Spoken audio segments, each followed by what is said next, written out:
On my videos, especially some of my recent videos, I've been getting quite a few comments that either dispute what I'm saying or maybe encourage a belief I'm trying to steer people away from. And I realize in YouTube comments, whatever I say is probably not going to change the individual's mind. But some of you might be scrolling through those comments, reading these comments, and actually believing the misinformation these individuals might be promoting or providing. So I figured I'm actually going to review and respond to some of those comments here to hopefully redirect you into a better direction when it comes to training, fitness, and life. Before anyone comments, I got a comment once upon a time saying, "Oh, Harry, why aren't you filming in the gym?" Firstly, look at that scenic background. Secondly, we are actually in the gym. The gym's right there. And then if I film in the gym, someone's going to comment saying, "Can you turn the music down?" I would if I could, but I don't own the gym. I'm not going to read the whole comment because it's a long one, but this is a really valid one I want to address. I liked your content, but you should reconsider your statement that not being able to lose weight because of thyroid issues, PCOS, insulin resistance isn't true, and those people are just lying or don't know the truth. You invalidated thousands of people with those health issues. Studies show it, my gynecologist explained to me, a dietitian too, and endocrinologist too. They are all wrong because you say so. I was in a deficit, I logged every single thing, and ate with a scale and counted calories with an app, so don't tell me I was not. Yes, I lost very little, and that after a lot of effort. Just because you haven't experienced the agony of doing everything and your body not responding doesn't mean it's false. I've known people with hypothyroidism who struggle a lot with their body weight, genetics play a big role, etc., etc. Let's address.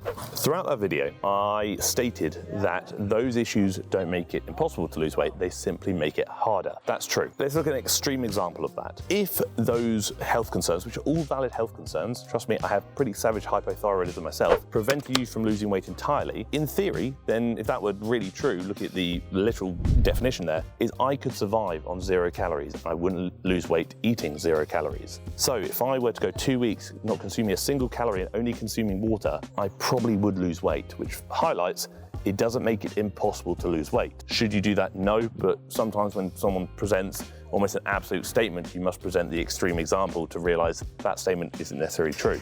We'll go into PCOS first. PCOS is probably the one that's most influenced by hunger signalings. There's a huge meta-analysis online, which I can link if somebody cares, just let me know, that basically indicated that PCOS doesn't actually change BMR negatively. I think the study actually concluded those with PCOS had a BMR that was 61 calories higher than those without, which kind of contradicts the idea that it slows your metabolism. Hunger signaling is going to be huge there. Those with PCOS, oftentimes, not everyone, because again, individuals, do often find themselves hungrier more often, which in turn makes it harder to stay in a deficit due to great hunger signaling. Thyroid issues are more likely to influence metabolism. One of the points I made throughout that video still stands. They do not influence your metabolism as much as you think. A broad statement, yes, but a lot of people have this belief that it's going to change your metabolism by 1,000 calories or something obscene. No, it's not. It may influence it by a percentage, but again, probably not as much as you think. Yes, these issues make it harder, but as previously mentioned, it still doesn't change the fact that to lose weight or to lose fat more specifically, you need to be in a deficit. It just might be a bit harder to enter said deficit. It was never intended to invalidate health concerns, it's simply telling you the truth. And one of the big issues people face is when they face a diagnosis like PCOS, they almost adopt that belief that, oh, now I've got PCOS, I cannot do this. And that contributes to you not being able to do said thing because you've convinced yourself that it's hopeless. It's not hopeless, it's just a bit harder, but there's still always a way. Many of my clients have thyroid issues, many of them have PCOS, and those ones who want to lose weight for whatever reason, they lose weight. It's just a bit harder. They may have to eat a little bit less, they may have to move a bit more, or they may have to really lock in on addressing or managing hunger signalings. But there's always a way, and it shouldn't leave you feeling like you're trapped, lost, or stuck forever.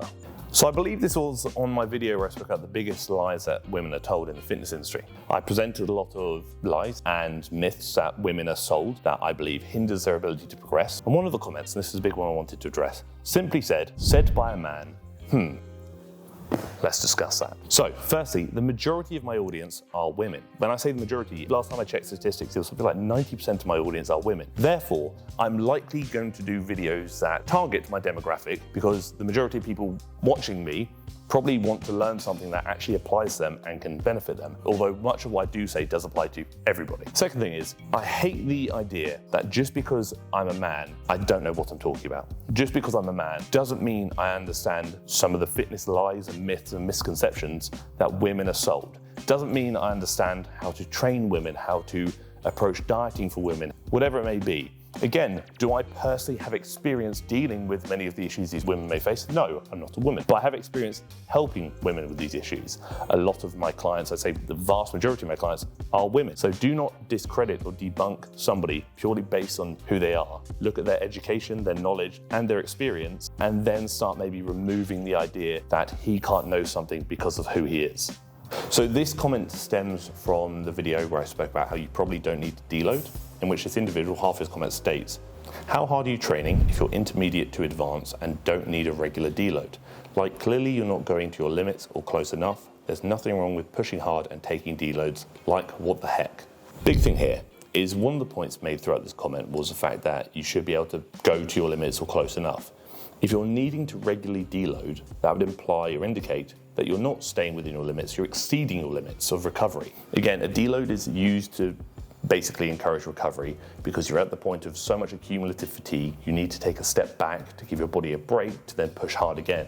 But if you're staying within your limits, you won't need to do that because you're not exceeding your recovery capabilities. Again, you can train within your limits or to your limits without needing to deload because you should be able to recover from what you're doing. Am I saying that you should never deload? No, I'm just saying that if you program effectively, you probably don't need to, or at least don't need to frequently. I'm pretty sure Mike did a video recently where he spoke about deloading every 5 to 6 weeks, as I'm pretty sure I mentioned it in the video on Monday. That is a lot of time deloading, and that's a lot of time leaving gains on the table. I'm simply stating that you can mitigate that and maybe train more and maybe push yourself even harder for a longer period of time by simply managing your programming and programming better. That being said, training is only one aspect of recovery.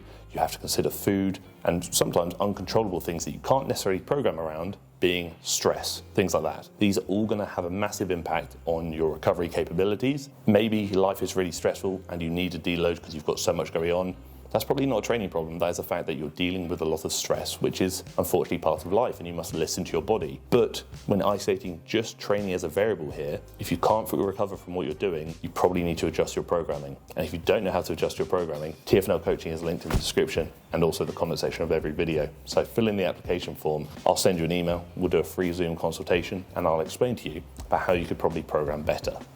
Next comment. I'm going to bleep things because he swears. I don't swear on my channel. Bleep science-based training. Absolutely bleep it. Been at the game since the early 2000s, and never have I ever seen such, to be frank, watered down training. I actually responded to this comment in which basically this individual was complaining about how science-based training is very low effort, people don't train hard enough, etc., etc. And my response, I think, was quite valid, saying, correct me if I'm wrong, the people you're referring to, which he refers to later, and hold to such a high standard, nail 3 things very well. They train heavy and train hard, they're strong, and they choose solid movements, which I like to think is correct. When looking at science-based training, we look at 3 big things. We look at training heavy and hard, getting very strong, and also choosing good movements.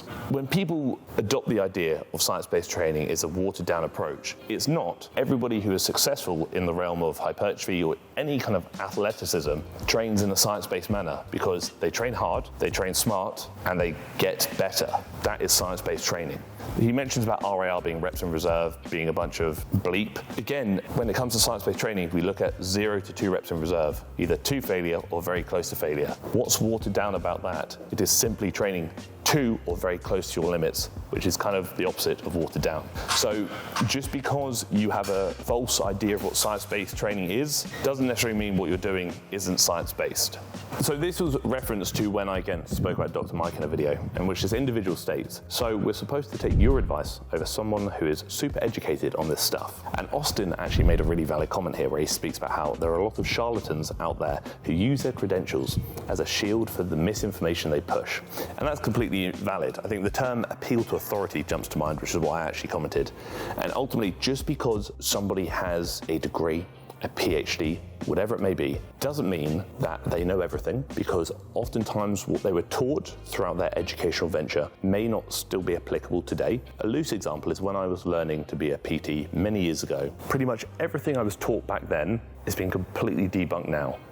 Things change, education needs to evolve accordingly, which oftentimes it doesn't, unfortunately. The next thing is a lot of people will actually use their credentials to push, as Austin said, misinformation for personal gain. Because sadly, when it comes to fitness, it is actually quite simple, and simplicity doesn't really sell. So people will overcomplicate things or try and change the mold to sell something, because if they told you the realities of how simple it can be, it wouldn't be very marketable. This comment was stemming from the back of a glute workout video I did, in which this individual states, "You just wanted to make a video about glutes to get views. The girlies know by now that to grow glutes, all you need are 4 exercises per session: hip thrust, deadlift, step-ups or split squat, and kickback or abduction machine as a finisher." Firstly, this comment, how they've labeled this of do this for a finisher, etc., to me just seems like they've regurgitated what Brett Contreras has said. They brought his name up, and his recent video, he literally basically did a glute workout that finished with kickbacks to abductor, etc. Again, I think there's a lot of merit in educating instead of just regurgitating. Secondly, of course I wanted to make a video to get views.